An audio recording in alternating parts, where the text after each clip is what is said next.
বর্তমানে ক্রিকেটে ব্যস্ত সূচি পার করছে দেশি বিদেশি তারকা ক্রিকেটাররা। একের পর এক লিগ লেগেই আছে। বিশ্বজুড়ে এর ব্যাপ্তি এতটাই বেড়ে গেছে যে কখন কোন লিগ শুরু হচ্ছে ও শেষ হচ্ছে সেটা মনে রাখাই মুশকিল। সেই প্রভাব পড়তে যাচ্ছে 2025 বিপিএল এর 11তম আসরে। বিদেশি ক্রিকেটারদের নিয়ে শঙ্কা। আগামী জানুয়ারি মাসে বিপিএল এর সঙ্গে আরও 4টি টুর্নামেন্ট আয়োজন হচ্ছে। লিগগুলো একই সঙ্গে শুরু হতে যাওয়ায় বিদেশি ক্রিকেটারদের নিয়ে হিমশিম খাচ্ছে ফ্র্যাঞ্চাইজিরা। আগামী 15ই ডিসেম্বর থেকে 27শে জানুয়ারি পর্যন্ত হবে অস্ট্রেলিয়ার বিগ ব্যাশ লিগের 14তম আসর। 26শে ডিসেম্বর থেকে 2 ফেব্রুয়ারি পর্যন্ত হবে নিউজিল্যান্ডের সুপার স্ম্যাশ লিগের 20তম আসর। 30শে ডিসেম্বর থেকে 7ই ফেব্রুয়ারি পর্যন্ত হবে বাংলাদেশ প্রিমিয়ার লিগ বিপিএল এর 11তম আসর।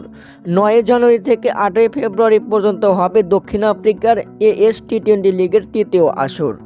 11 জানুয়ারি থেকে 9 ফেব্রুয়ারি পর্যন্ত হবে আরব আমিরাতের আইএল টি20 লিগের 3য় আসর।